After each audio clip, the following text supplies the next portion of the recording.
My dad texted me at 2 o'clock in the morning, a message I hadn't received in over a year. We need to talk. 4 simple words, heavy with history. The last time he'd spoken to me was on my graduation day, when instead of congratulations, he handed me a small box. Inside was a one-way bus ticket. He'd looked me straight in the eye and said, "Good luck out there." My sister laughed like it was a punchline. I hugged my mom, swallowed everything I wanted to say, and walked away without a word. They had no idea I was the youngest co-founder of a $40 million tech company. A week after my face appeared on national television, my family stood at the doors of my company. But the surprise wasn't that they came back. It was what they carried with them when they did.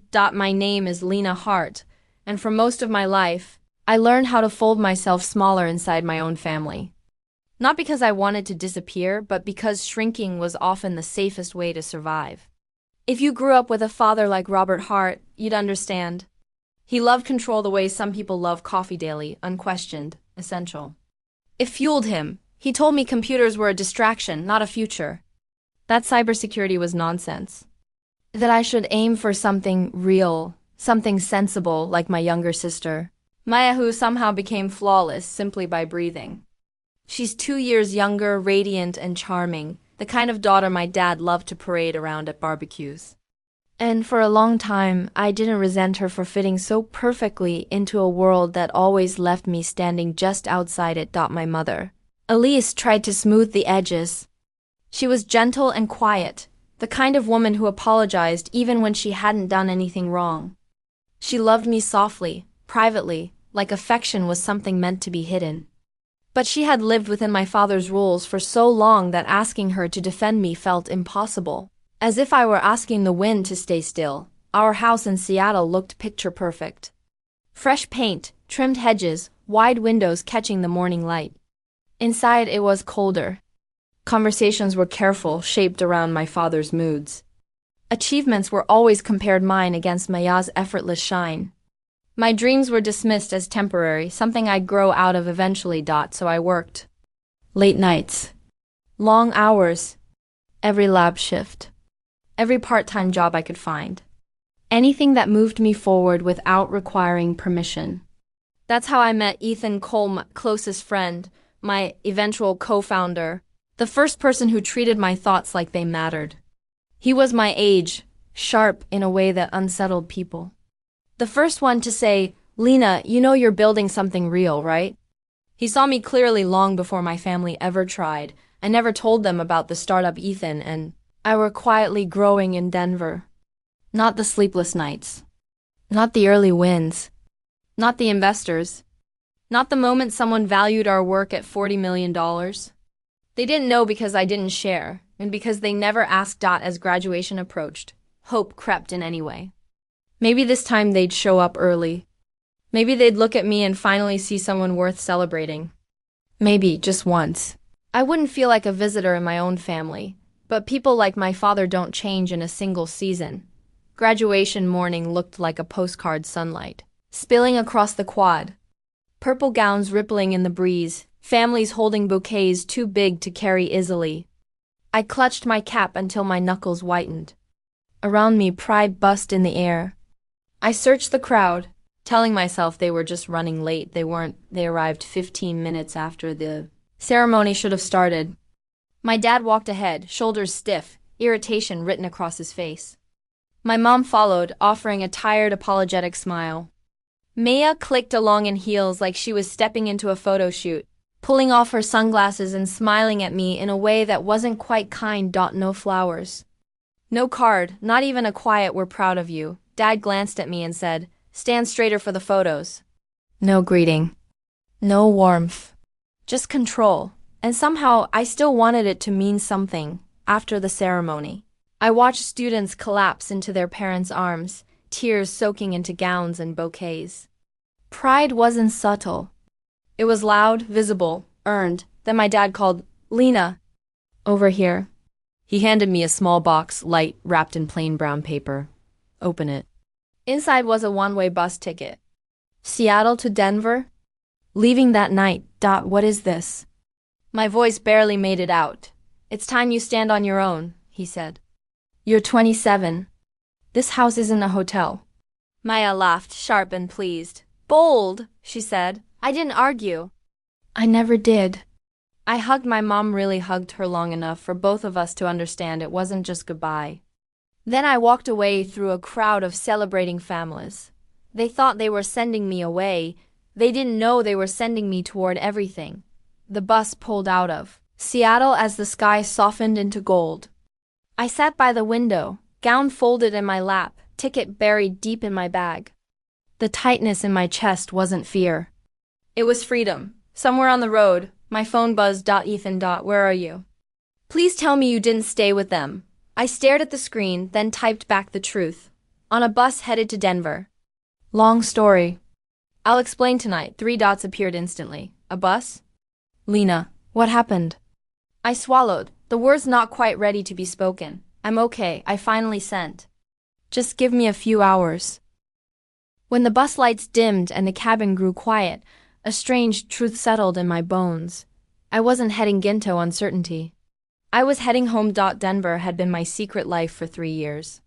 Long nights building prototypes, coded systems that caught the attention of major institutions, meetings with investors who believed in us before anyone else did. The valuation, the traction, the team of 40 brilliant people who trusted me and my family had no idea. The next 12 hours blurred by highway lights, gas station stops, strangers sleeping with their heads against windows.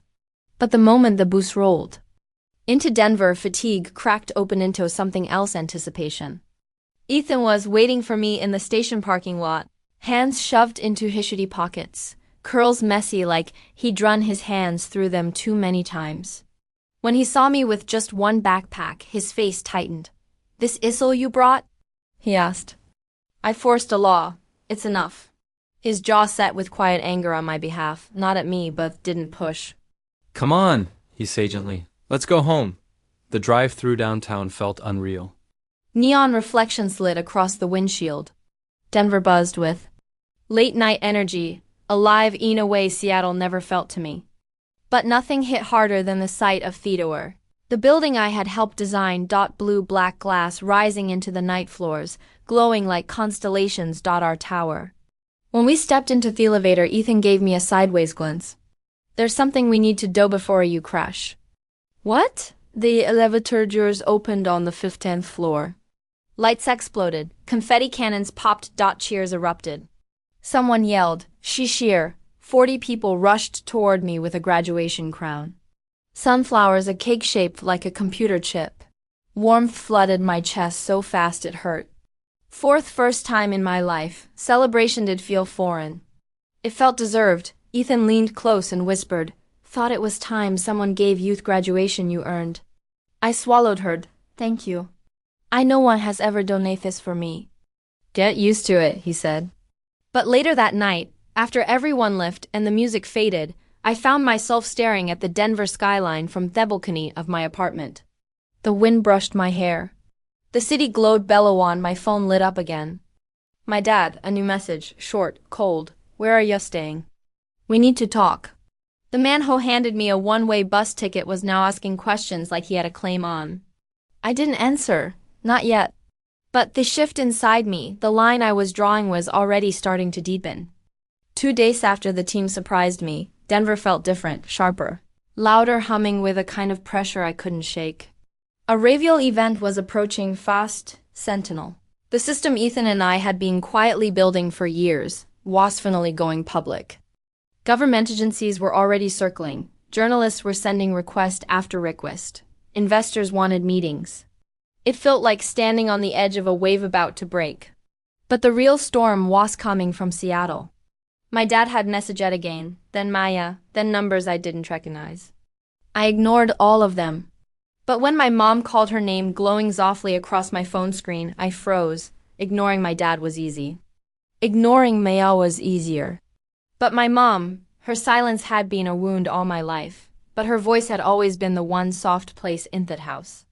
I answered. The second the line opened, I heard her crying. Not the sharp, guilt-laced crying my dad used to weaponize, but the small breaking sobs of someone carrying too much. Lena, are you safe? Her voice shook. My throat tightened. I'm fine, Mom. She exhaled like she'd been holding her breath all day. Your father is pretending not to be worried, but I know he is. I didn't respond. I didn't get to hug you properly. You left so fast. I don't know if we handled things the way we should have. You don't say I thought, but all I said was I'm okay. She hesitated. Are you staying with someone? Do you have a place?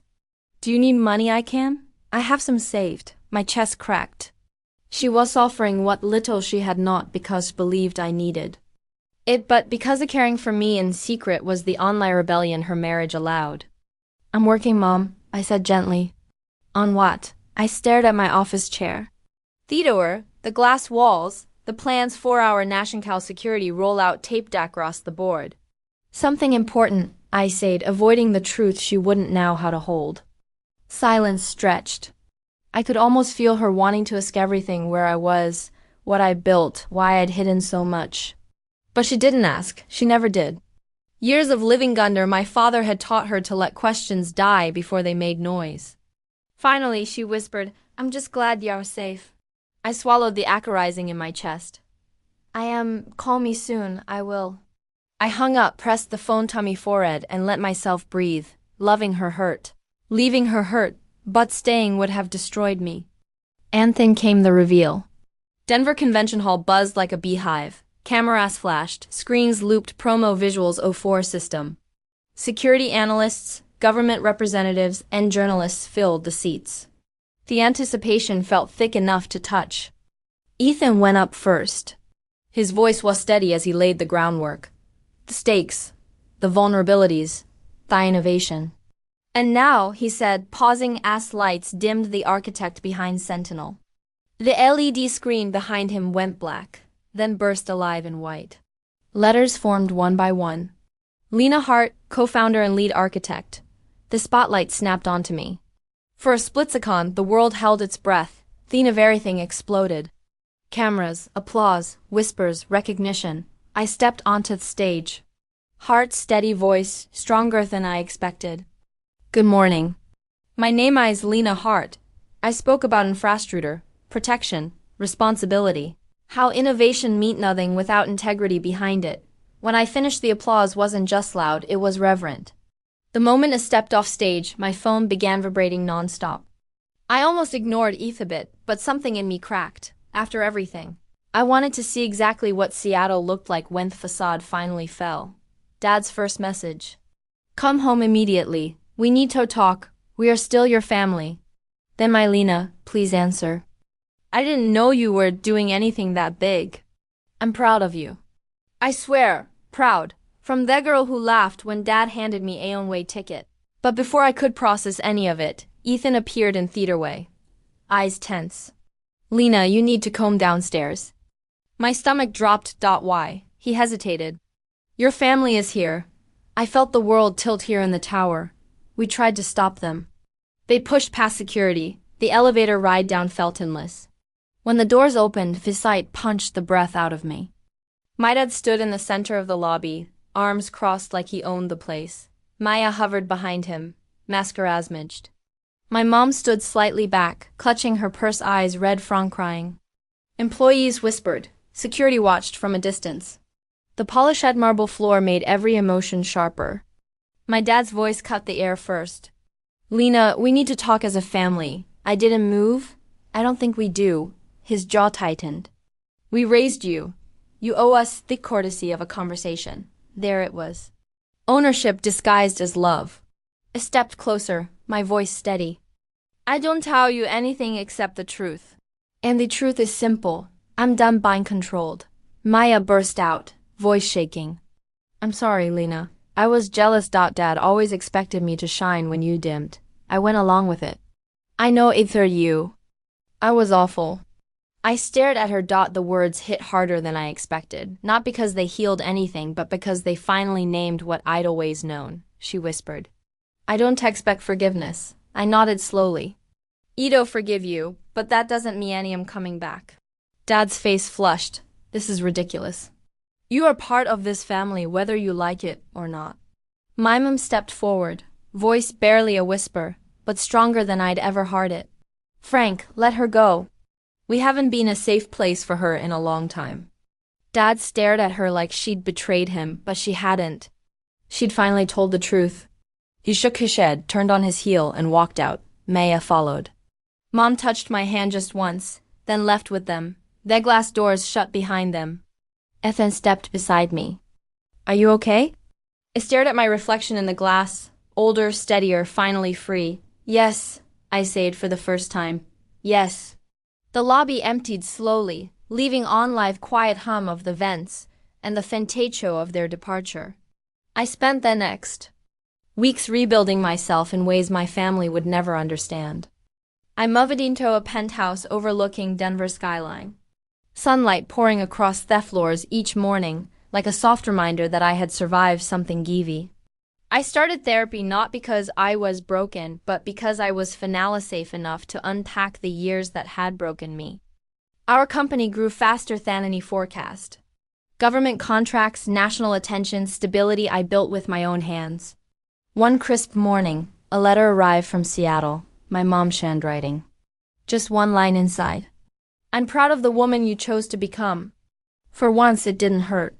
It healed. I kept that letter in a small wooden box in my balcony where the mountains fade into dusk every night. My past didn't vanish, but it stopped steering my life. I finally understood that love without safety isn't love at all. And walking away wasn't betrayal. It was survival.